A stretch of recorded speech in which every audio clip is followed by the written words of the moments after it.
Boa noite a todos e todas. Estamos aqui para o lançamento da campanha do professor André Barroso. Eu sou André Barroso, diretor licenciado do Colégio Estadual Professor José de Souza Marques.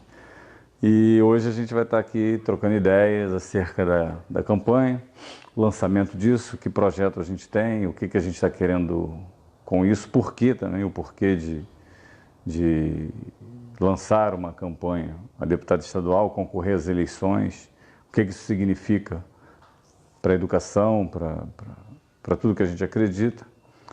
Então, eu sou professor do Estado há pelo menos mais de 10 anos, uns 14 anos, e morei minha vida toda quase em Bangu. Sou professor de filosofia, história, mestrado e doutorado. E em 2015 eu fui dirigir o Colégio Estadual Professor José de Souza Marques. E lá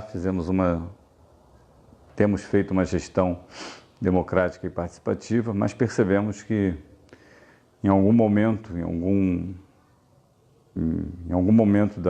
desse percurso, né, que é bastante vitorioso graças à participação de todos, ao processo de construção coletiva, claro, ainda está longe de ser aquilo que a gente sonha para a educação no Estado ou no país, mas já conseguimos um avanço muito significativo.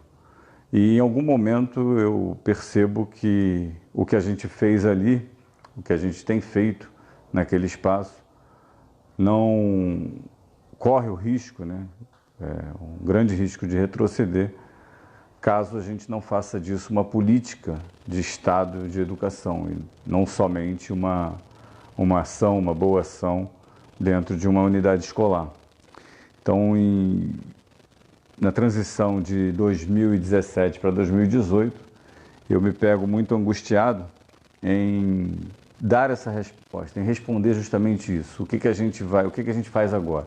Avançamos, criamos um ambiente agradável, com uma participação da comunidade escolar, projetos, né, interessantes ao longo do ano, onde os alunos se envolvendo bem, fazendo o fazer, né, educacional, construindo conhecimento, mas em algum momento a gente percebe que isso está se esgotando as forças. A gente começa a esbarrar em políticas ou falta de políticas que não permitiriam, não estão permitindo que isso avance. E aí, então, nessa angústia, eu já venho sendo cobrado há algum tempo por colegas, amigos e companheiros de caminhada e de luta sindical, para a gente efetivamente fazer uma ação, dar um salto, né, de qualidade nisso, e que necessariamente passa pela política, né? Então, assim, mesmo gostando ou não, acreditando ou não, né, estando desanimado ou não com a política, ela necessariamente determina a vida social, a vida pessoal de cada um e de cada uma dos cidadãos, né, do Brasil, do Estado e do município.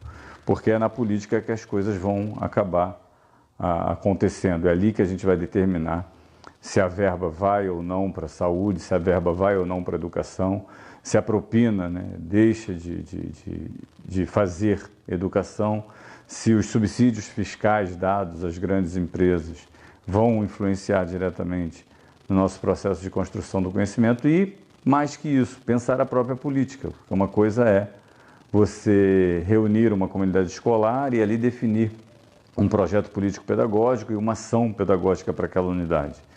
Mas isso não basta. Outra coisa é pensar política para a educação ou a falta dela a partir de um gabinete e fazer com que todas as unidades, ou todo o Estado, ou todo o município, respire e aplique essa política. É uma coisa completamente diferente e inviável. Então, a apresentação da candidatura do professor André Barroso, com o número 50501, né, tem a ver necessariamente com pensar que essa política ela não pode mais ser pensada a partir dos gabinetes.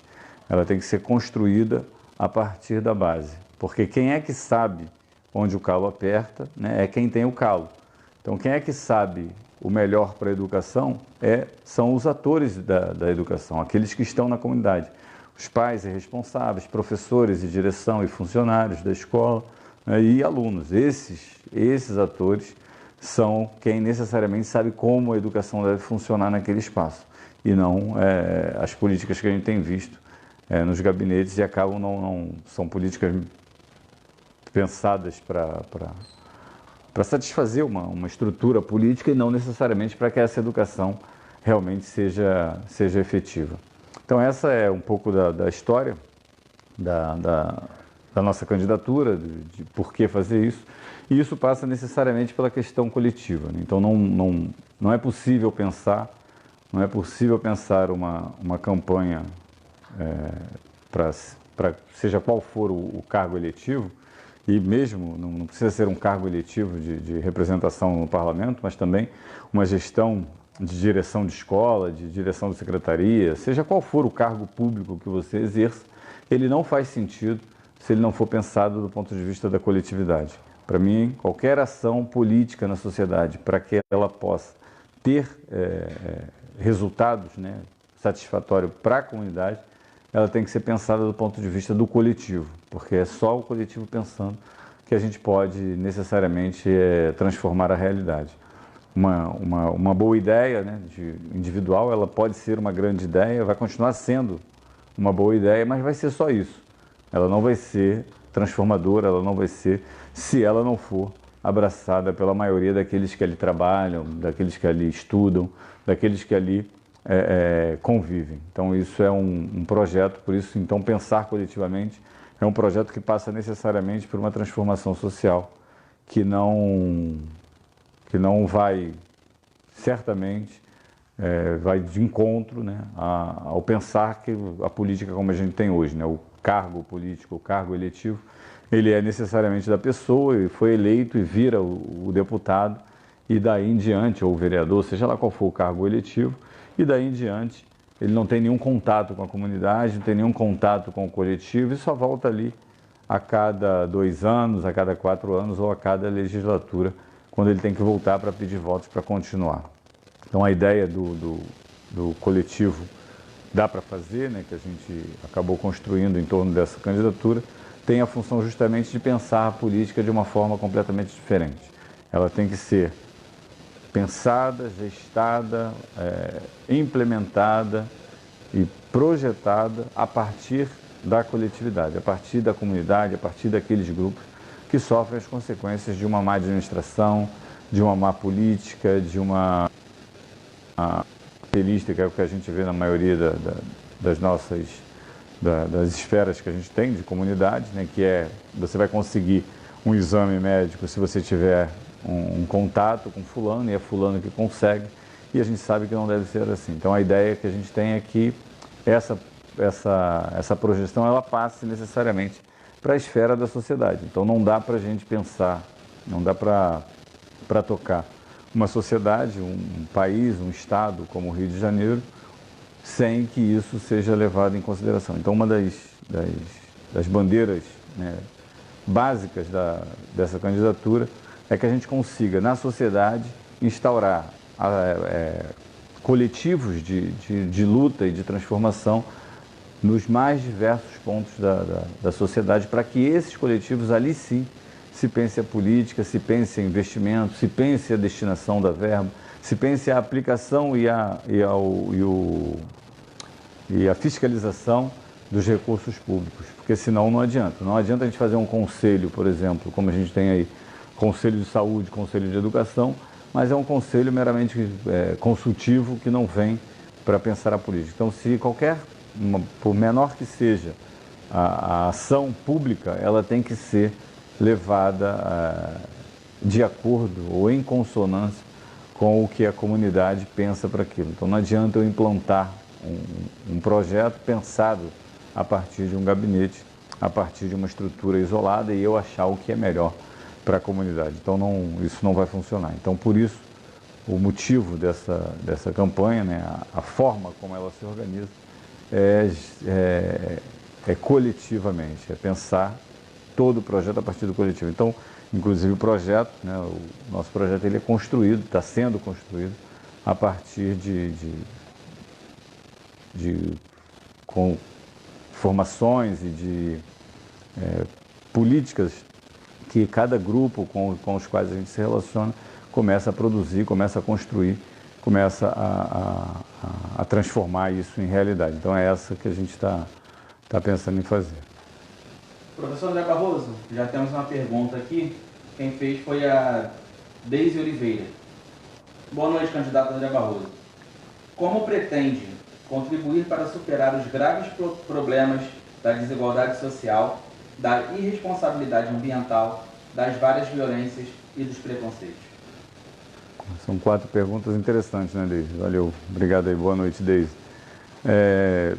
Começar pela violência. A violência, inclusive, hoje é um bom dia para se falar disso. Quer dizer, não um bom dia, né? Um péssimo dia pela ação irresponsável do Estado nas comunidades aí, com as intervenções militares que a gente sabe que não vai dar fruto, porque a gente não acredita na política do confronto. A política do confronto só faz morte de ambos os lados e quem mais sofre justamente é a comunidade.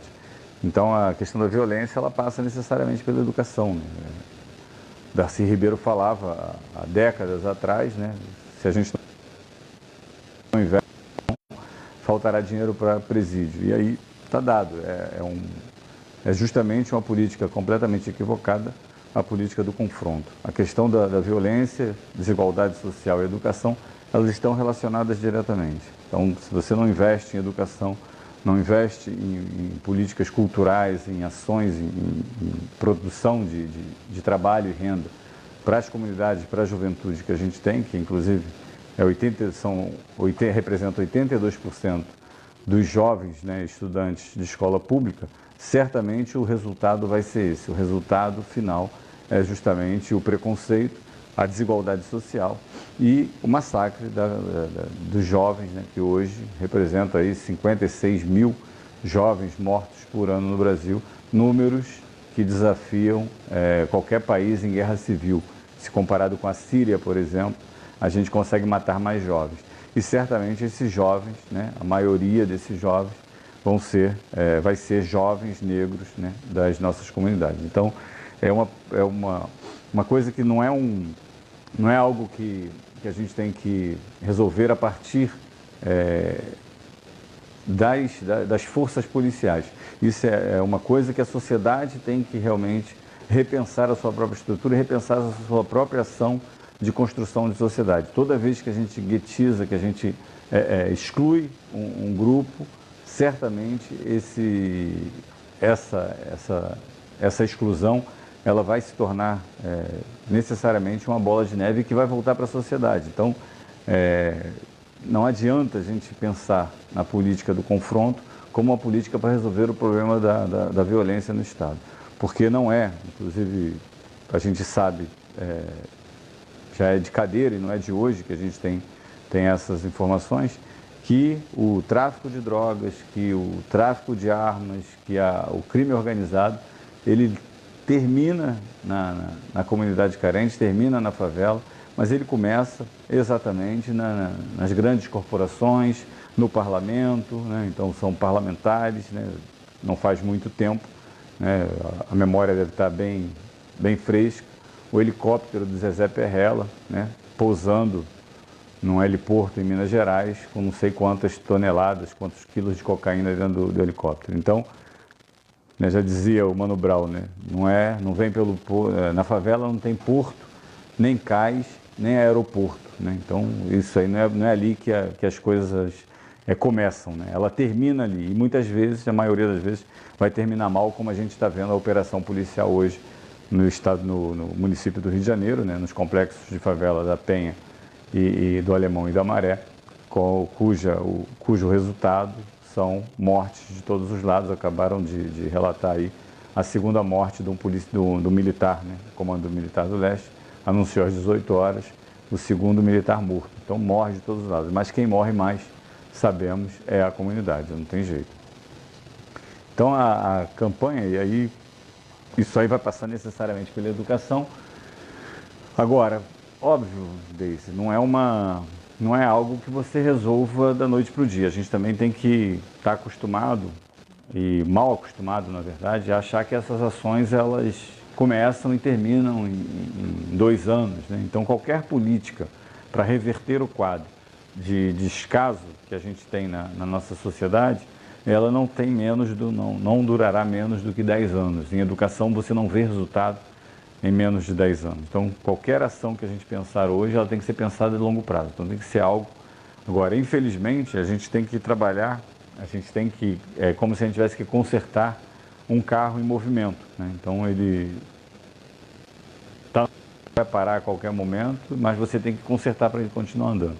Então, não dá também para a gente pensar que não vamos agora parar 10 anos e tentar consertar a educação e vamos ver frutos daqui a 10 anos. Não, acho que dá para fazer, dá para começar, né? Se a gente começou no colégio que a gente dirigiu durante 3 anos e e tivemos alguns resultados interessantes, sim, algumas melhorias razoáveis.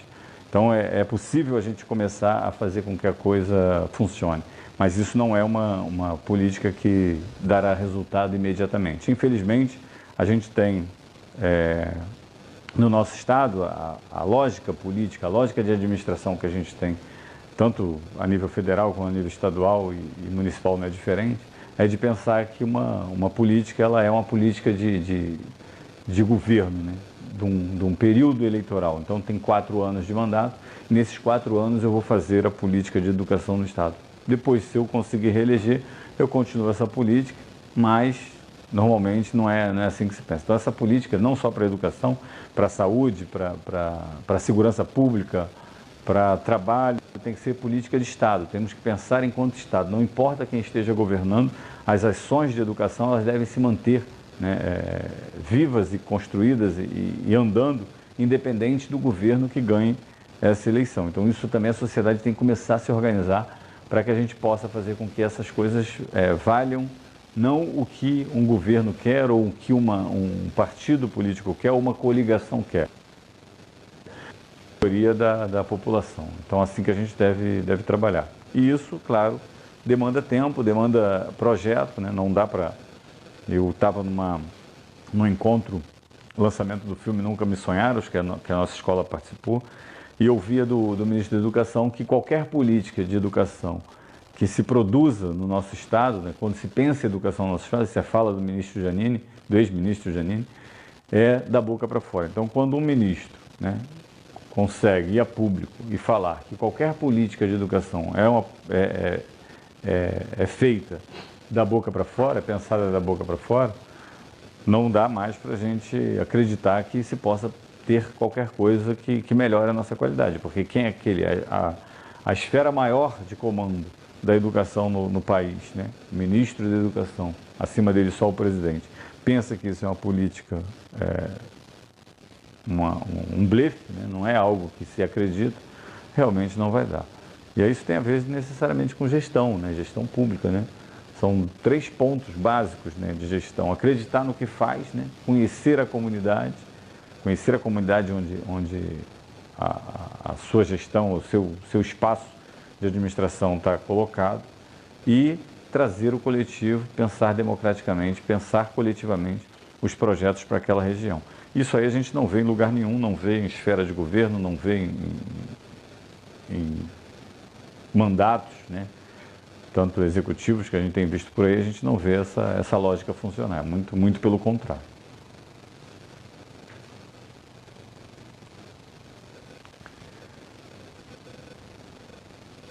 Valéria Daisy, você como diretor da escola obteve ótimos resultados, é uma pergunta, né?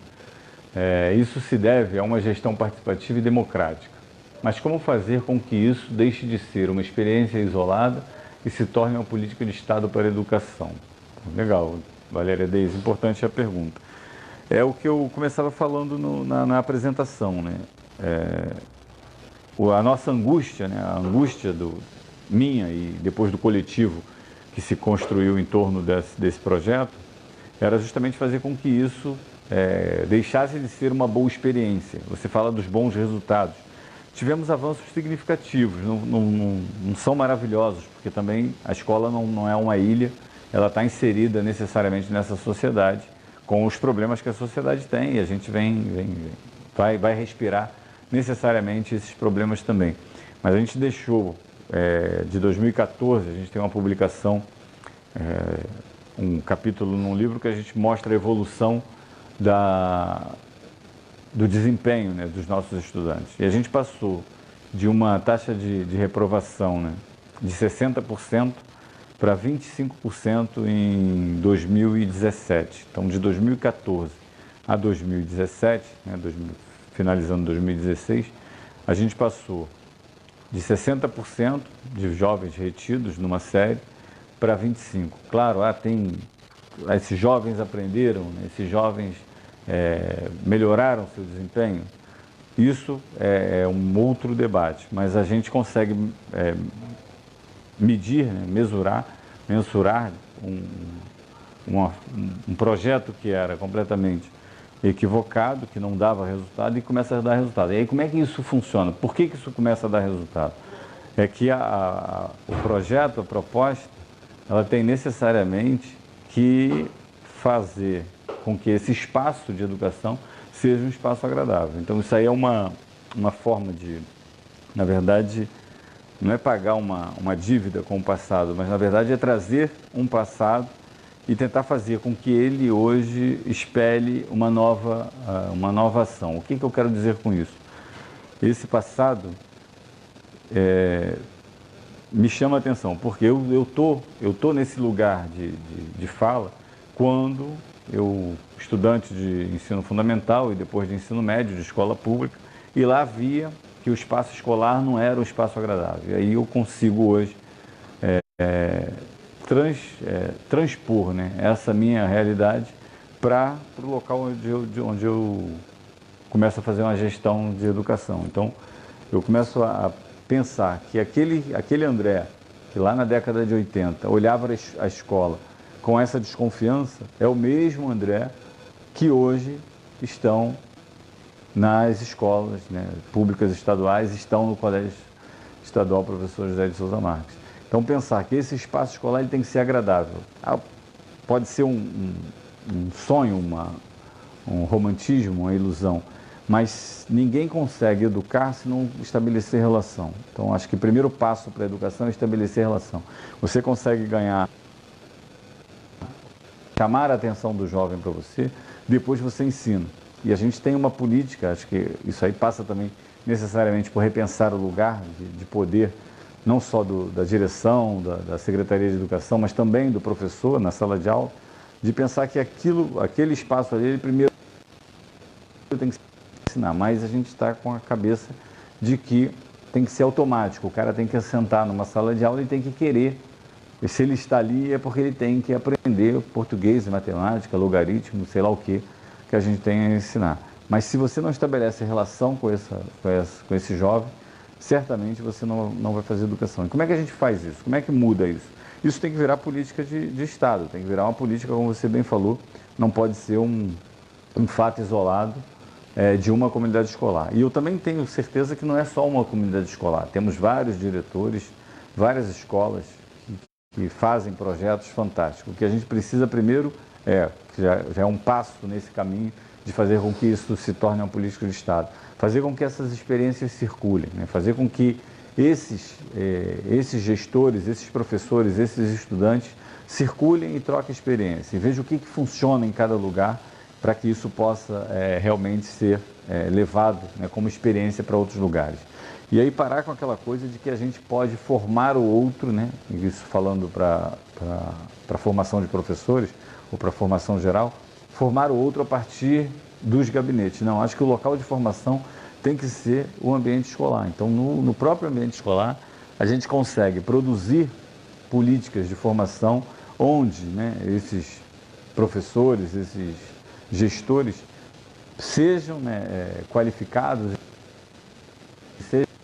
por essas boas experiências. Então, trocar essas experiências é fundamental. E fazer com que isso seja. Agora, isso tem que ser, cada unidade, cada escola, a experiência, né? Você pega uma turma, por exemplo, uma turma com 35, 40 alunos. Você não ensina automaticamente igual para todo mundo. Cada um tem o seu tempo de aprendizagem, tem o seu tempo de entrar em relação com o conteúdo. E tem uns que não entram em relação com o conteúdo em momento algum, né? Eu, durante o meu ensino fundamental 1, com o conteúdo, eu lembro que eu olhava para o quadro e eu não via absolutamente nada, eu via além do quadro. Minha professora de quarta série, Dona Elba, ela dizia que eu olhava para o quadro, mas que eu estava olhando para outro lugar. Eu passava por dentro do quadro, nas reuniões de pais, eu lembro da minha mãe falando que Dona Elba falava que eu parecia uma borboleta. Eu estava olhando para o quadro, mas eu não via o quadro, eu passava por dentro dele e ia embora. Então, quer dizer, eu estava na sala de aula, mas aquilo ali não fazia nenhum sentido para mim. Então a gente tem que trocar essas experiências para que isso seja realmente. E aí, a troca de experiência, a formação continuada e o circular, né, a circulação de saberes, pode fazer com que a gente transforme isso. Então, acho que tem várias experiências boas no estado, no município, e a gente tem que fazer com que essas experiências circulem. Tá certo, Valério? Obrigado aí pela tua pergunta. Então, o Cris, né? Christian Boneco. Tudo bem, Christian? Boa noite. Qual a ideia do senhor para diminuir o preconceito que ocorre diversas vezes com alunos da rede pública, sendo muitas vezes tratados mal pelo simples fato de estar vestindo uma camisa do colégio estadual? Valeu, Christian. Isso aí é uma questão que está relacionada diretamente. O preconceito no nosso país, ele tem cor, né, e ele tem lugar. Ele também tem gênero, né, que a gente não está na pergunta, mas ele também tem gênero, e a gente sabe que funciona. E não é só, não basta só, acho que alguns dos nossos jovens, né, que estão nos ouvindo, vai lembrar necessariamente quando entrou num shopping center com a camisa do Estado, e aí o segurança começou a andar atrás dele, porque certamente ele representa um perigo. Se entrasse com a camisa, né, de um colégio particular, talvez não tivesse esse problema. Porque o preconceito, ele tem realmente um lugar social, né, ele é racial, étnico-racial, mas ele é também de classe, né, ele é também de classe. A mudança disso vai fazer com que essa escola se torne realmente um lugar de aprendizado, né, e conhecer, porque uma das coisas que eu sempre me pego, qualquer roda que eu estou, qualquer lugar que eu vou e me apresento, pessoas que não me conhecem, mas quando eu me apresento como a diretor de uma escola pública, aí a primeira fala que vem logo depois dessa minha apresentação é: Deus me livre, você deve sofrer muito. Aí eu pergunto, por que eu devo sofrer muito? Pô, os alunos, né? Aí vem o balde de água fria, porque ninguém está esperando que eu vá falar isso. Eu falo assim: olha só, os alunos no colégio público, para mim, é o menor dos problemas. Porque a gente tem 980 alunos do Colégio Estadual Professor José de Souza Marques, e eu tenho certeza absoluta, não tenho dúvida, que a esmagadora maioria, assim como o Christian, que acabou de fazer a pergunta, foi nosso aluno lá do terceiro ano, em 2016, se eu não estou enganado, ou 2017, e um excelente aluno, assim como temos vários, né, ali, e perderia a conta se fosse citar. Mas a minoria, né, não chega a 10% aqueles alunos que não, de alguma forma, não andam, não rodam a engrenagem da escola no mesmo compasso. Então, diminuir esse preconceito, Cristian, é uma coisa que a gente tem que estar para além da sociedade. Primeiro passo, a gente tem que aplicar as leis que reprimem e que condenam e que criminalizam a questão do preconceito, seja ele a questão racial hoje, né? Certamente a lei, né, 10.639 tem que ser aplicada, né, no nosso estado. A gente tem uma dívida fantástica com a comunidade negra, e a questão social, certamente. Então, fazer com que a escola pública volte a ser a escola que forma cidadãos, que forma para o trabalho, que forma para a universidade, como era, né, como foi em algum tempo, quando não era obrigatório. Então, parece que quando a gente tornou a inclusão, né, o ensino público, né, a educação pública obrigatória para jovens e crianças e jovens, e aí obriga o cara a estar na escola pública, parece que a governança lá abre mão de investir, de fazer com que esse espaço seja um espaço legal. Então, torna-se depósito de jovens. Então, a gente tem que fazer com que a escola pública se torne realmente aquilo que ela é, porque não é pouca coisa você ter 82% da população jovem, né, em escolas públicas do nosso país. Então, são 82% dos nossos jovens estão em escola pública. 82%. Então, que num coeficiente desse, né, nesse nível, onde a gente tem a esmagadora maioria da população jovem como frequentando uma escola pública, não dá para esse lugar ser um lugar ruim. Porque qual é a lógica, né? Basta a gente, é um raciocínio simples. Você tem 82% dos nossos estudantes estudando em escola pública, né? Os outros, o que sobra, né, desses 82%, estudando em escola particular. Quem é que vai dirigir esse país? Quem é que vai coordenar? Quem é que vai estar nos melhores cargos? Quem é que vai estar nas universidades públicas? Quem é que vai necessariamente ou automaticamente entrar para ser os dirigentes do nosso país? Quem estudou em escola particular. Vai sobrar a grande maioria da população os empregos secundários, as colocações, né, no Estado ou no trabalho de forma precarizada, e isso aí vai continuar. A lógica do preconceito, da discriminação, da falta de inclusão vai continuar valendo. Então, temos que fazer com que essa escola pública seja. Tem algumas coisas que a gente precisa fazer, né? Tem algumas ações que eu não sei também se é possível, né, implementar, mas é possível fazer com que a sociedade discuta isso. Não dá para a gente pagar duas vezes, né? Saúde, educação, não dá para a gente pagar isso duas vezes. E a gente paga duas vezes, porque boa parte, se quer ter uma educação de qualidade, vai lá, né, já desconta, né, necessariamente, já paga os impostos que necessariamente vão bancar a escola pública e paga também o plano de saúde para você ter uma saúde de qualidade, ou paga a escola particular para você ter uma escola de qualidade. Então temos que progressivamente acabar com essa lógica, não que a escola particular deva deixar de existir, mas eu acho que o foco, se a gente quer transformar essa sociedade, se a gente quer ter um país melhor para viver, para trabalhar e para se divertir, necessariamente a gente tem que investir pesado em escola pública. E aí não adianta, não é só investir, colocar dinheiro, porque o problema não é só dinheiro, é projeto de uma escola pública que funcione, de uma escola pública que dê resultado realmente. Porque a gente tem isso, né? Não, isso é impossível de acontecer. Não, a gente tem escolas públicas que funcionam, né? A gente tem as FATECs, a gente tem os Cefetes, são escolas públicas, né? A gente tem o Pedro II, são escolas públicas. Por que essas escolas, essas poucas escolas vão funcionar e a maioria da rede estadual não vai funcionar? Então é importante que a gente dê um passo em direção a isso. E aí não é só falta de verbas, né? As verbas são mal aplicadas, são mal direcionadas, e esses espaços acabam sendo usados como troca, né? Troca de favores para grandes grupos econômicos e grandes organizações de troca de favores, de verba, de propina, de tudo que a gente pode imaginar que a sociedade acaba produzindo.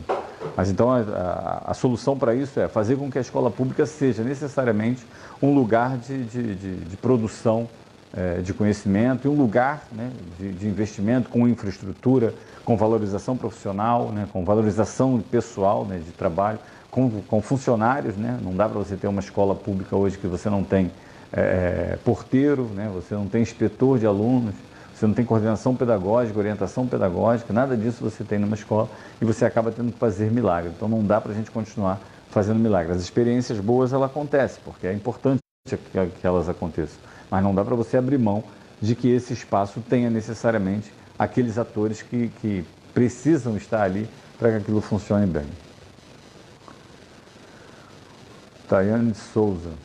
Como fortalecer as relações entre a escola, família e outros espaços da comunidade? Obrigado, Tayane. Boa noite. Passa necessariamente pela política da construção coletiva. Não dá para a gente pensar uma escola, não dá para a gente pensar uma transformação que seja ela qual for, e aí falando de escola não é diferente, sem que a gente pense a inserção de todos os atores que ali estão envolvidos. Então você tem um colégio. Nesse colégio a gente tem ali professores, funcionários, direção, alunos, pais de alunos. Então são os atores diretos, no processo de educação. Então está ali, professores, funcionários, alunos e pais de alunos. Mas essa escola, ela está dentro de uma comunidade. Ela não é uma ilha isolada. Ela está dentro de uma comunidade que tem ali um comércio local, os moradores da região, né, as ruas, as praças, então tudo, a escola está nesse espaço. Então o primeiro passo é a escola, a direção da unidade escolar e assim como a Secretaria de Educação tem que entender que esse espaço escolar ele não é uma ilha, ele tem que estar ali para fazer com que aquela comunidade funcione. Então aquela escola ela tem que estar inserida dentro desse escopo social que é bem maior que ela. Então, se você consegue pensar isso, você já deu um grande passo. Dentro da escola, esses atores, eles não podem estar apartados. Então, todas as ações na escola, elas têm necessariamente, claro que isso não é automático, isso é um exercício que tem que ser feito, a todo momento tem que ser repensado e reavaliado, mas ela tem que, se quer que funcione, ela tem que necessariamente dialogar com todos os atores que ali estão. Então, se você tem uma ação de violência na escola, um problema de violência na escola, esse problema de violência não é um problema da direção da escola, não é um problema dos alunos da escola, nem dos pais de aluno, não. E esse é um problema da unidade escolar. Então, isso tem que ser tratado pela unidade escolar. Não é uma ação na qual a direção da escola, claro, uma intervenção ou outra imediata, né? A ação imediata tem que ser da direção, de quem está ali dirigindo o espaço. Mas a resolução do problema ou a ação para que esse problema não ocorra, porque a gente também não pode pensar que esse trabalho tem que ser um trabalho de apagar incêndio, não pode ser isso, porque se a gente pensar isso, a gente não dá conta, você vai estar sempre correndo atrás do rabo e não resolvendo o problema. Esta ação, ela tem que ser coletiva dentro da unidade escolar. Então, qualquer projeto, qualquer ação de pedagógica, qualquer ação cultural na escola tem que ser pensada pelos atores que ali estão. E os problemas também não é diferente. Agora, essa escola ela tem que fazer sentido para a comunidade onde ela está inserida. Não dá. Se você tem uma escola que a comunidade do entorno não respira a vida daquela escola, certamente essa escola não vai ser uma escola bem vista, bem quista pela comunidade e ela não vai cumprir o seu papel social, que é de transformar também a própria sociedade na qual a gente tem orgulho hoje de chegar no Quitungo, ali onde a gente passou 3 anos dirigindo a escola, e ouvir, né, do comércio local de que, pô, legal, o trabalho é bem feito, embora a gente tenha um monte de dificuldades, um monte de problemas, porque problemas sempre vai ter, né? A educação é um lugar interessante, e eu já falo sobre isso, mas a gente tem orgulho de chegar no comércio local, nos moradores, e o morador fala, pô, a escola está funcionando, tem coisas interessantes, está aberta para a comunidade, faz atividades, faz eventos, onde a escola consiga não só aparecer, mas fazer com que o local também apareça. Então isso é muito importante. Então não dá para a gente pensar que esse espaço escolar, primeiro, dentro dos muros da escola, são grupos apartados, um degladiando com o outro, não vai haver educação se professores, alunos, funcionários de direção, todos os servidores, não pensarem que aquilo ali pode ser um espaço de construção do conhecimento. E essa escola não vai fazer sentido para a sociedade, não vai ser uma escola transformadora se ela não respirar o entorno. Então temos um problema ambiental no Quitungo. A escola tem que discutir. A escola tem necessariamente que discutir a questão ambiental. A gente passa hoje por um problema ambiental seríssimo na nossa sociedade e o Quitungo é uma região completamente, assim, grandemente afetada por essa questão ambiental. Falta verde no espaço. E a escola tem necessariamente que dar essa batalha para que isso possa ser feito. E eu costumo dizer o seguinte, a gente vai errar, né? Vamos errar, a política nem sempre ela vai estar de acordo com o que a gente quer. Mas a escola é o único lugar de trabalho, é o único lugar da nossa sociedade onde a gente pode se dar o luxo de errar. Você errar numa fábrica, você perde a produção. Ou se você errar num torno, numa máquina importante, numa máquina de corte ou de solda, você pode ser amputado, perder um membro e aí tá fora do processo de produção, né, industrial. Na escola não, o errar da escola é pedagógico. Isso é muito interessante, que você pode errar porque você não mata ninguém. O erro faz com que você construa conhecimento. Então acho que isso é muito interessante para a gente poder fazer. A escola pode ser não, ela deve ser necessariamente um laboratório. Então, por que eu tenho que ter a melhor política? Não, eu tenho que experimentar a política. Por isso que pode ser feito coletivamente, porque a gente pode errar e daqui a 2, 3 meses rever o erro e reconstruir o projeto pedagógico para o próximo ano ou para os próximos 3 anos. Então, na escola, isso pode acontecer. Então, essa escola ela não pode se furtar a cumprir esse papel na sociedade. Isso é muito importante. Pensando, né, a campanha, né, e por que a gente está fazendo o que a gente apresentando a nossa candidatura a deputado estadual pelo PSOL, né, cujo número é 50501. Então foi dada a largada na sexta-feira passada e a gente está aí. É uma campanha que vai estar sendo feita, né, muito mais pelo que a gente acredita que é porta em porta, né, cada casa, cada pessoa, trabalho de formiguinha, você levando a proposta para outras pessoas. Por quê? Porque não dá, num país como o Brasil, né, onde a gente tem 14 milhões de desempregados, a gente conseguir pensar que é possível, e tem pessoas, tem grupos, grandes grupos que fazem isso, gastar, né, rios de dinheiro numa campanha eleitoral.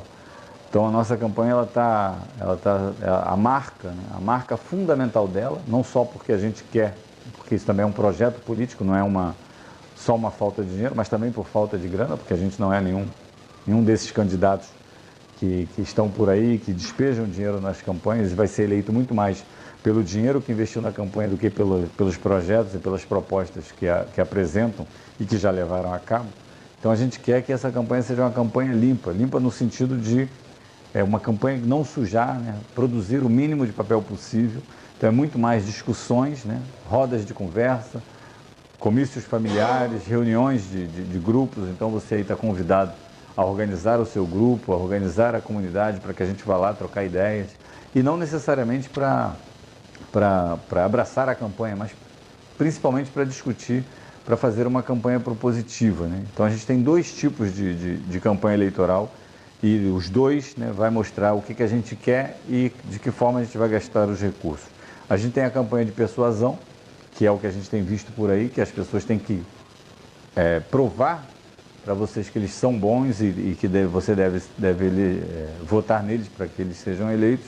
Essa campanha de persuasão, ela gasta muito dinheiro, porque ela necessariamente o cara tem que criar uma imagem, tem que criar algo que ele não é. E a gente acredita e está fazendo a campanha de proposição, que é a campanha de alguém que grupos que já fazem coisas, porque já construiu política local, já construiu política, seja na Pastoral de Juventude, seja nos movimentos sociais, seja na própria escola na qual a gente dirigiu lá por 3 anos. Então a gente já fez, sabe que dá para fazer, é possível fazer inclusive sem recurso, né, com pouco recurso. E aí a gente vem trazendo essa campanha hoje para isso. Então a campanha nossa ela é propositiva no sentido de gastar o mínimo de recurso possível, porque ele não existe mesmo, né? E mesmo se ele existisse, a proposta não é que a gente compre os votos, mas que a gente consiga construir política para além da própria eleição.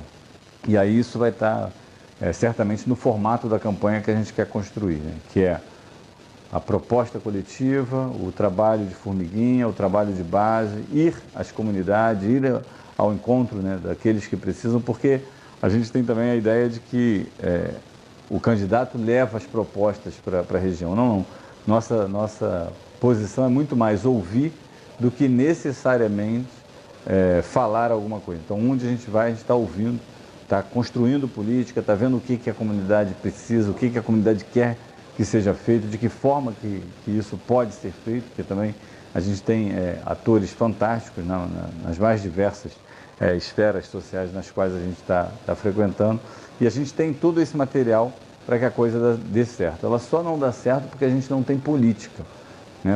Nossos governos não têm política para que isso funcione. A política ela funciona necessariamente, a boa parte dos que entram na política, e por isso ela é tão desacreditada hoje, entram para 3 coisas, né? Ou o enriquecimento, né? Ou fazer valer os direitos, ou fazer valer a vontade dos grandes conglomerados financeiros e empresariais, e o terceiro, que é o mais grave de todos, que é fugir da justiça, né? Então, boa parte dos candidatos são candidatos e são eleitos para fugir da justiça e ter foro privilegiado. Então a gente não quer essas três coisas. A gente tem que inverter essa lógica. A política tem que ser o lugar onde as pessoas vão para fazer com que as coisas funcionem, para fazer com que a vida de cada comunidade, de cada grupo fique melhor, e não a vida daquele que se elegeu. E aí o gabinete passa a ser, a política passa a ser, em vez de ser a coisa pública, né, passa a ser a coisa privada, passa a ser o lugar do enriquecimento ilícito, o lugar da produção de injustiças e do enriquecimento cada vez mais dos grandes conglomerados financeiros, e para fugir da justiça, né, o que é fantástico e o que a gente tem visto aí no último período, né, se fizermos aí passarmos um pente fino aí na maioria dos nossos candidatos, aí boa parte deles não estão né, com problema na justiça ou com algum processo judicial pendente para ser resolvido. Então não dá para ser desse jeito. E aí como vamos fazer isso, né? De que forma a gente pretende tocar esse projeto, né? E aí é justamente, né, baseado em três pilares. O primeiro, a produção esse espaço político, ele tem que ser invertido. Não dá para a gente pensar mais em uma sociedade onde o poder político esteja num palácio e a sociedade completamente apartada desse poder político. Não. Quem tem que definir a política é a maioria da sociedade. Quem tem que definir a política de transporte para o nosso estado, para o nosso país, para o nosso município, tem que ser quem utiliza o transporte. Não há uma racionalidade, né, do transporte a partir de um gabinete. Não, isso não existe, porque justamente quem dirige esse gabinete não precisa do transporte público. Quem dirige a educação não precisa da educação pública. E por que esse indivíduo, esse grupo, tem que ser o responsável por pensar política pública para a educação, para a saúde ou para o transporte, ou seja lá para o que for. Então não dá. Então como é que a gente pretende fazer isso? Fazer com que essas esferas, e aí é uma ideia de projeto, é de pensar que as regiões administrativas, os espaços escolares e os espaços de decisão sejam necessariamente o lugar onde as coisas funcionam. Então tem aí a Neta, né? Uma pergunta aí, boa noite. Não, Neta não, Marlene, é isso? Marlene Nunes. Boa noite, Marlene. Estamos diante de um projeto de desmonte da educação e da saúde no estado do Rio de Janeiro. Quais políticas públicas efetivas para coibir as barbáries que presenciamos de forma arbitrária? Marlene, o projeto, né, nem no estado, né? A gente tem aí um projeto produzido, né, a partir do governo federal, que é um congelamento de investimentos em educação e saúde por 20 anos. Isso em nome de uma crise, né, que não é fictícia. Existe sim uma crise econômica, existe sim uma crise financeira, não só no nosso estado, mas no país como um todo, no mundo como um todo. Na verdade, isso não é um problema do Brasil. Em 2012 eu estava em Portugal e o Brasil de vento em polpa com as grandes obras, né, para a Copa do Mundo, para os grandes eventos que foram colocados aí para o nosso país. E lá, né, a crise em Portugal, crise na Itália, crise na Grécia, crise na Irlanda, Espanha. A gente tinha suicídios por conta de despejos que eram cotidianos em Madrid. E a gente olhava, e aí eu era questionado a todo momento: o Brasil tá funcionando, o Brasil tem dinheiro, então a crise não chegou no Brasil. Eu falei, e eu falava, se ela não chegou para alguns, né, para um grupo, mas ela certamente está lá, porque não é o que a gente vê na periferia, não é o que a gente vê nas comunidades. Então esse desmonte, né, que a Marlene coloca, de educação e saúde, isso é uma política internacional para que a gente continue sendo, né, o país periférico, onde a gente continue sendo aquela ideia do terceiro mundismo, e que a gente não produza tecnologia, não produza conhecimento. E também não vai produzir saúde, não vai produzir absolutamente nada. Na questão da saúde, a gente já tem visto, né, as campanhas, né, de revacinação contra doenças que a gente já tinha extinguido do nosso convívio. Então isso aí tem a ver necessariamente com esse desmonte. E aí tem a ver também com saneamento básico, né? A gente vê o Brasil, ele não tem, não chega a 2/3 a sua área saneada, né? Então a gente tem um problema sério de saneamento básico que tem a ver com saúde primária, tem a ver com problemas de saúde primária, tem a ver com doenças que voltam a cada período por conta disso. Mas qual é a fórmula para barrar isso? Então a gente tem que pensar o seguinte: tem uma crise, ela não é fictícia, ela não é ilusória, ela existe. Só que o antídoto para a crise não deve ser o arroxo salarial dos trabalhadores, não deve ser o desmonte da educação e nem da saúde. Muito pelo contrário. Estes são bens básicos para a nossa sociedade, são direitos básicos da sociedade que não podem ser mexidos. Então acho que a gente tem que rever esse acordo que o governo do estado fez, né? Na verdade não é um acordo, é uma agiotagem que o governo federal aprontou para alguns estados, né? Boa parte dos estados, e aí o Rio de Janeiro está dentro de um deles, dando, né, os seus bens mais preciosos, que é o quê? A vida dos seus servidores públicos, a vida da saúde, o investimento em saúde e educação, em contrapartida de uma dívida que é uma dívida absurda. E se a gente olhar a divisão dos recursos no nosso estado, no Brasil, é absurdo o que se gasta com juros da dívida, né, para bancos, né, banqueiros, etc., e o que se gasta com saúde e educação. Então é quase que um absurdo. E a gente ainda vê, né, presidenciáveis dizer que a gente gasta, né, quase que o mesmo que os Estados Unidos gastam com educação, o que é um absurdo.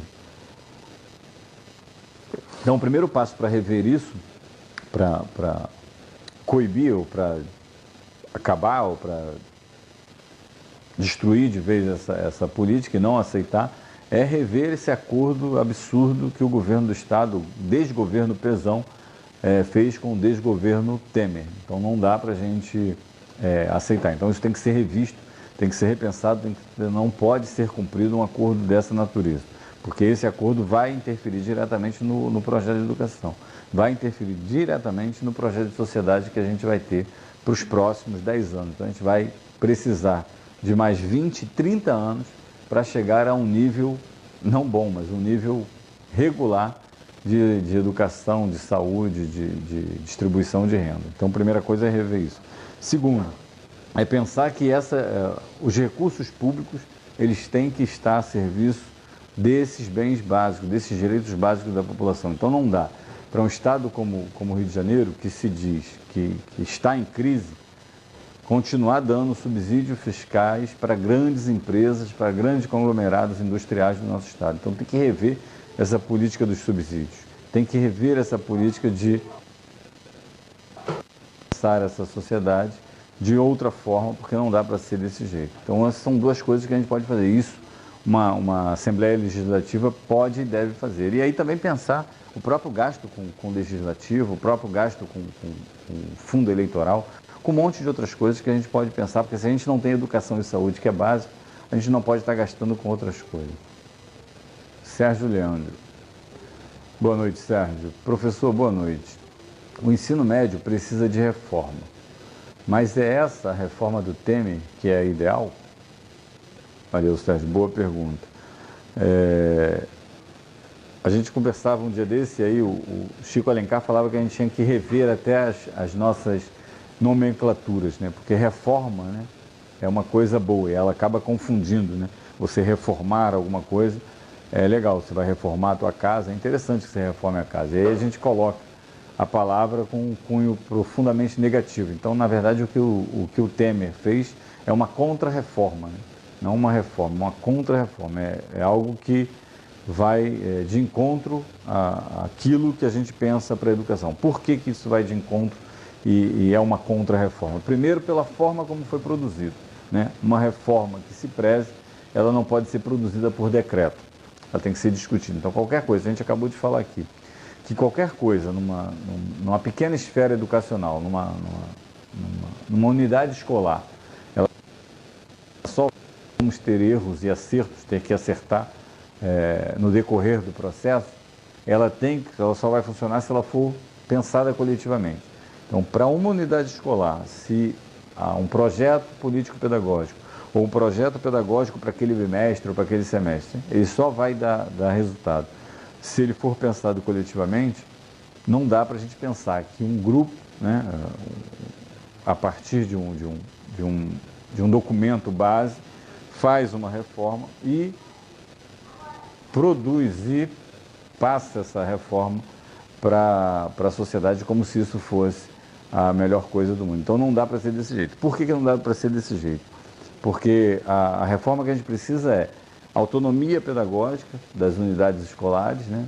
Produção e reprodução de construção do conhecimento. Então não dá para você retirar no momento desse, destruir a LDB, que pensa que a educação ela tem algumas finalidades, dentre elas de formação crítica do cidadão. Então não dá para você dizer, não dá para você produzir uma reforma que coloque em segundo plano disciplinas fundamentais, né, como as disciplinas de humanas, história, filosofia, sociologia. Então essas disciplinas que vão formar, né, o senso crítico do nosso cidadão, que é um princípio da LDB e da Constituição. A educação ela é para formar o cidadão criticamente, também para o trabalho, né, e também para ele, para a construção do conhecimento. Então você tem que formar ele enquanto a sua produção intelectual, a sua produção, a sua formação para o trabalho, porque ele tem que estar apto a desempenhar uma função. Tem essa educação, ela também tem que formar esse cidadão para ser um ente crítico nessa sociedade. E essa reforma ela vem ao encontro de tudo isso, numa perspectiva completamente equivocada, de que basta, né, contar e ler para você estar alfabetizado. E a gente não consegue nem isso, na verdade. Até nesses princípios básicos, o Brasil está lá em 40º, né, 84º lugar no índice, né, lá do PISA, que faz essa pesquisa, essa avaliação, né, com o ensino fundamental. Então não dá para a gente pensar assim. Então essa reforma, a gente precisa sim de reforma, como o Sérgio Leandro falou, mas não é essa reforma que o governo Temer produziu.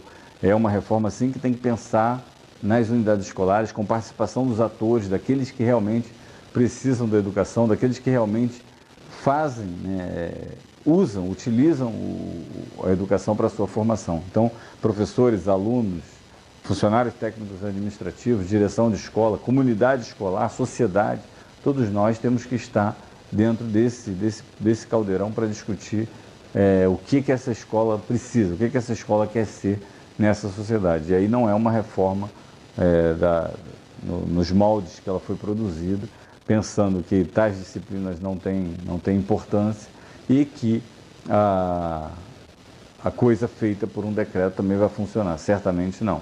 Então a reforma ela necessita fundamentalmente ser pensada a partir, né, do chão da escola. É lá que a gente sabe como as coisas devem funcionar e como elas vão funcionar, e não necessariamente pensar a partir de um gabinete ou a partir de um conselho que não representa certamente, né, 1/3 da comunidade escolar. E cada unidade escolar, cada estado, cada município é uma realidade, é um mundo, né? Então, você pensa uma política educacional para uma unidade escolar ou para uma secretaria de educação, por menor que ela seja, você já vai ver que em determinadas unidades ela não vai funcionar ou ela vai ser melhor aplicada em alguns aspectos. Então, como é que podemos pensar isso para um espaço como o Brasil? E aí uma segunda questão, como é que a gente vai aplicar a reforma, mesmo a reforma produzida pelo desgoverno Temer, ela não tem condições de ser aplicada nas unidades escolares que a gente tem, né, por conta de algumas questões. Primeiro, infraestrutura, né? 90% das escolas públicas estaduais do Rio de Janeiro têm problemas sérios de infraestrutura. Segundo, questão do trabalho e da pobreza, que está ligado necessariamente ao desempenho do aluno.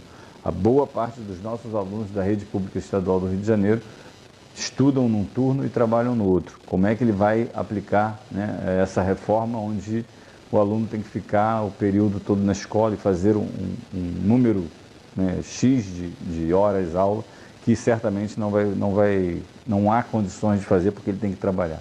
E terceiro, pelas próprias condições de vida da maioria da nossa população, que não tem a menor condição de permanecer dentro de uma unidade escolar, unidades escolares muitas vezes que não tem nem cozinha para poder servir a merenda.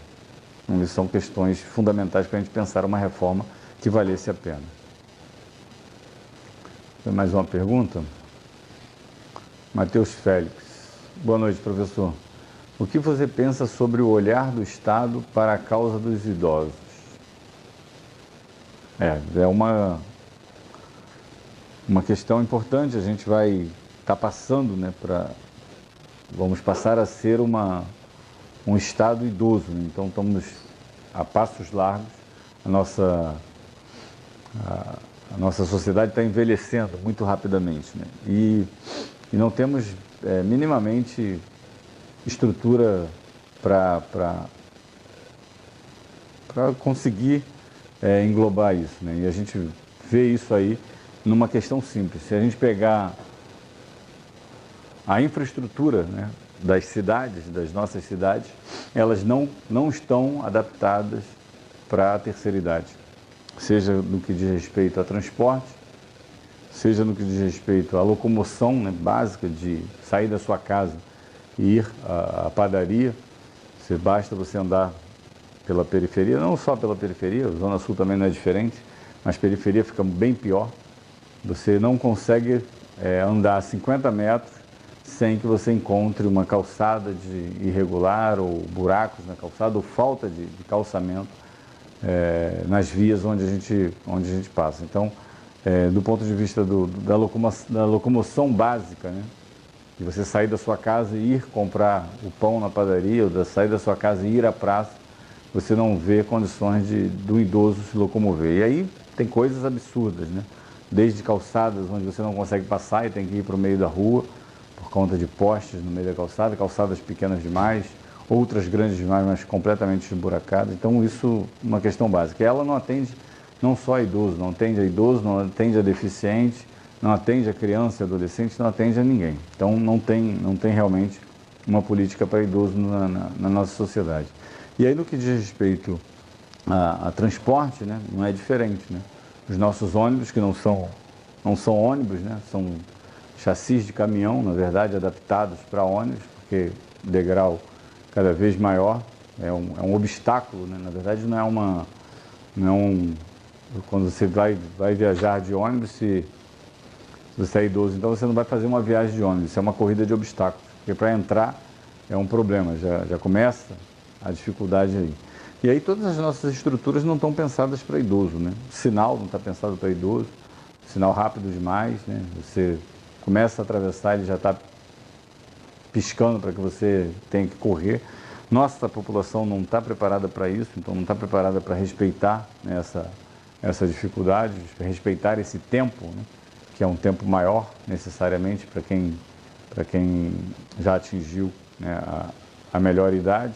Então, necessariamente, nossa sociedade não está preparada para isso. Isso aí requer uma grande ação de obras públicas, de pensar transporte público, que também, infelizmente, né, não é pensado para a maioria da população, é pensado para satisfazer ou grupos empresariais ou a questão do combustível fóssil, né? Porque não dá para a gente pensar no Rio de Janeiro dos mega eventos e gastar um dinheiro que se gastou para produzir um transporte que não serve para atender a maioria da população. E ontem a gente estava em Cosmos, fazendo umas rodas de conversa em Cosmos, em Campo Grande, e a gente via de Campo Grande para lá o BRT completamente desativado, que não serve à população. Um montante de recursos e a forma como essa obra mexeu, e ainda continua mexendo, porque o Transbrasil está parado, né? A Avenida Brasil continua parado, né? Uma obra que capenga aí para que caia no esquecimento, e a gente não conseguir, pelo montante de recursos que se investiu e pela forma como mexeu com a sociedade, a gente produzir um transporte dessa qualidade, né? Podia ser um transporte de trilhos, que é realmente o que serve, né, na maioria das cidades, na maioria em boa parte do mundo desenvolvido, onde quer realmente ter transporte público de massa, não é pensar transporte sobre rodas, mas é transporte sobre trilhos. E aí, nessa perspectiva, Matheus, você está coberto de razão. Não há nenhuma política. A política que há para a terceira idade, para a melhor idade do nosso Estado, não é uma política de realmente aquele que não serve mais e aí tem que ficar em casa se quiser. Deise Oliveira, boa noite, Deise. Candidato, qual a sua opinião sobre o cancelamento das cotas raciais? Como eu falava no começo, a gente tem uma dívida. Pensar as cotas, né, é um debate bastante espinhoso, assim, não porque seja difícil de fazer, porque é bem fácil fazer o debate das cotas, mas é um debate bem acalorado e traz bastante discussão e bastante... o clima fica bem incendiado com essa questão, com esse debate. Mas é básico a resolução do problema. As cotas raciais, elas servem para a gente rever uma dívida com o nosso passado. Então, a dívida de um país escravocrata, não só escravocrata no seu período colonial, mas que não fez também a inserção, porque não era o projeto mesmo, né? Era largar, não fez a inserção. Quando você finaliza o processo de escravidão no país, você não faz uma inserção desses cidadãos na sociedade brasileira. Não. É uma política do apartheid realmente, colocar para escanteio, colocar, né, nas favelas, nos piores lugares, e não coloca essa comunidade na educação, na saúde, e não consegue dar direitos para nenhum deles. Como não dá para a gente, para a maioria da sociedade de hoje, seja ela negra ou não. Então essa é uma dívida que a gente tem. E essa dívida ela tem que necessariamente ser paga. E eu penso que uma das formas dela ser paga é a política de cotas. Então é um absurdo a gente pensar que a política de cotas no país deixe de existir, porque a gente não cumpriu esse papel. A maioria das nossas universidades não estão lá, universidades públicas nossas, não estão lá os negros. Não são que vive, que trabalha, que construiu essa sociedade. Então, rever ou extinguir a política de cota é um contrassenso com a nossa sociedade. Inclusive, piorar as condições que a gente tem hoje já. Então, não é admissível pensar nessa política. E acho que ela tem que ser ampliada. Acho que a política de cotas tem que ser ampliada para ser política social, né? Ter cotas sociais, não só raciais, mas também sociais. Porque a maioria dos nossos operários, né, nossos pais operários, seus filhos não entram na universidade. Então, e também não é uma coisa de emendar a universidade particular com as bolsas, etc., que é uma política até razoável e conseguiu colocar muita gente na universidade, mas não. Eu acho que a gente tem que caminhar, acho que precisamos caminhar, se queremos ter uma sociedade justa, igualitária e fraterna, a gente tem que caminhar para a universalização do ensino superior. Então, 100% dos nossos estudantes de escola pública eles têm que entrar automaticamente no ensino superior. É a conversa fiada, essa discussão de que o vestibular seleciona para que a gente não perca a qualidade do ensino superior. Isso é uma conversa fiada para tirar os nossos jovens, para não dar espaço para a maioria da nossa população estar na universidade. Então, a gente tem 82% da população jovem que estudam em escolas públicas, né? Estão lá nas escolas públicas de ensino médio. Mas 82% dos jovens universitários pobres estão em escolas particulares. É um contrassenso, é um absurdo. Então, a gente tem que caminhar para uma política de universalização. Acho que 100% dos estudantes que queiram fazer universidade, eles têm que entrar na universidade pública. E não é por falta de vagas, não é por falta de verba, não, porque existe vagas ociosas na maioria das nossas universidades, basta ver o quantitativo de alunos que entram na universidade e que terminam o curso, existem muitas vagas ociosas que não são preenchidas sequer. E aí tem que ser dito, não dá para a gente deixar de falar aqui, no absurdo que é o sucateamento da Universidade do Estado do Rio de Janeiro. Então, né, o que fez, né, na verdade, eu estudei na Universidade do Estado do Rio de Janeiro em 94. E lá em 94 a gente já tinha a política de desmonte da Universidade do Estado do Rio de Janeiro pelo então governo Brizola, depois o governo Moreira Franco, e aí por diante, não foi diferente. Então quem deu o golpe, o maior golpe na Universidade do Estado do Rio de Janeiro, foi o Cabral e seus filhotes. Mas isso já vem de muito longe, a tentativa de destruir a universidade. E é justamente a universidade que deu o pontapé inicial para a política de cotas. Não só é fundamental que a gente resgate a Universidade do Estado do Rio de Janeiro, resgate o seu potencial. E aí uma coisa que a gente fazia, não que eu fosse a favor do modelo do exame, né, que era o SAERJ, era uma política de avaliação dos estudantes do governo do Estado do Rio de Janeiro, não que eu não concordava com o formato, com a forma como estava implementado, mas eu sou a favor de políticas de avaliação sim, temos que ter. O problema é como ela é produzida e como ela é aplicada. Mas uma das formas que a gente via que era o caminho para a destruição da Universidade do Estado do Rio de Janeiro era que esse projeto, esse programa, era produzido numa universidade pública de Minas Gerais, né, o CAED, um laboratório lá, uma fundação, dentro da Universidade de Minas Gerais. E por que a gente tendo uma faculdade de educação com o know-how que a gente tinha no Rio de Janeiro, isso não era produzido na nossa Universidade do Estado do Rio de Janeiro? Então, acho que é um absurdo, acho que a política de cotas ela não pode acabar enquanto a gente não tiver justiça social, igualdade de direitos na nossa sociedade, para negros e brancos e pobres. Eu acho que não há a menor possibilidade de acabar com a política de cotas. E acho que a universidade tem que servir a maioria da população.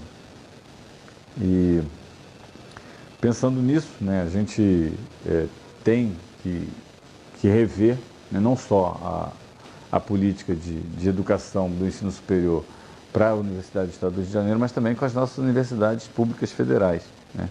Temos aí as universidades Federal do Rio de Janeiro, Unirio, UF e a Rural, né?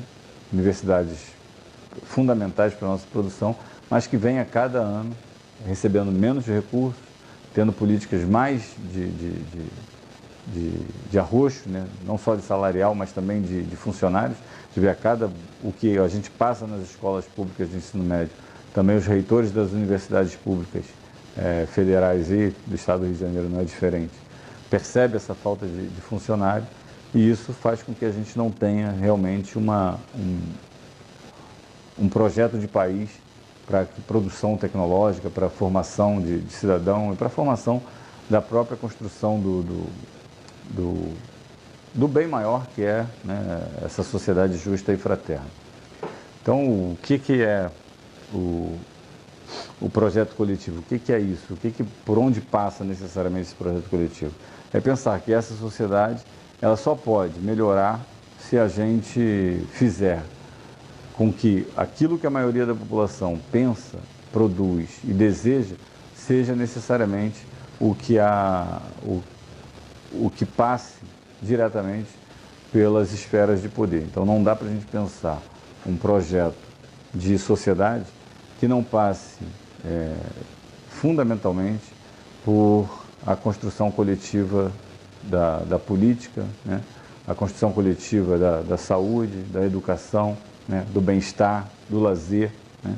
Então, como é que a gente vai pensar política, por exemplo, de cultura? Então é muito, muito comum a gente ouvir falar, as UPPs não vieram seguidas de projetos culturais. Óbvio que não vieram, mesmo porque as UPPs não eram um projeto de melhoria da qualidade de vida desses lugares, é um projeto de intervenção militar, é um projeto de confronto, e o projeto de confronto não vai resolver absolutamente nada.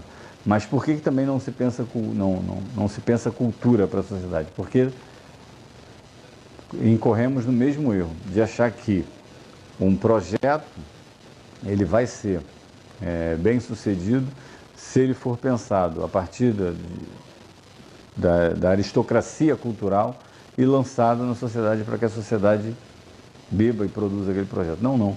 A nossa produção cultural ela é fundamentalmente, ela é muito rica, e nas nossas comunidades, nas nossas praças, a gente vê a juventude dando provas disso. Lá na escola a gente via isso muito. É uma escola profundamente culturalizada, então a cultura está muito à flor da pele na comunidade. E qualquer projetinho cultural que a gente produza, que a gente tente fazer lá na escola, ele funciona por quê? Porque a molecada tem essa coisa, essa veia cultural. Então, parar de pensar que a gente vai produzir política para a juventude. A juventude sabe produzir política para ela, a juventude sabe o que quer. Então, do ponto de vista cultural também, essa juventude amostra, né, com hip hop, com funk, com skate, com grafite, com um monte de coisas que a comunidade toda faz e tem feito o tempo todo. E faz sem recurso, né, mostrando que dá para fazer. Né? E aí a gente precisa, sim, não criar política para a juventude, mas desenvolver, né, capitalizar essas experiências que já existem na maioria das nossas comunidades, na maioria da nossa periferia, e fazer com que essas experiências sejam experiências de sucesso. Por quê? Você pode, sim, capitalizar esses espaços e essas experiências e não necessariamente levar cultura para eles. Então é importante, a gente vai finalizar a nossa live de hoje. Muito obrigado a vocês todos e todas que participaram. E aí queria chamar, né, fazer mais um convite. Nossa campanha é uma campanha que vai ser produzida necessariamente por pequenos grupos, por pequenas reuniões, por reuniões locais, né, aquele trabalho de formiguinha, né, voto a voto, conversa com os amigos, com os pais, marca uma roda de conversa, vai na nossa página, vai lá curtir a nossa página do professor André Barroso, prof.André Barroso. É importante a gente chegar aí às 2.000 curtidas até o final da campanha, e é importante o seu voto também. Então a gente vai, essa campanha já está dando muito orgulho para a gente, não porque já pensamos, não, um sucesso, vamos ser eleitos, não por isso, mas por tudo que a gente já está produzindo desde que a gente começou a trabalhar junto. Então é importante dizer que dá para fazer, né, e é importante registrar aí o nosso número, né, 50501, e convido vocês a nos convidar, né, a chamar, né, a campanha para estar fazendo as conversas aí nas comunidades. Boa noite.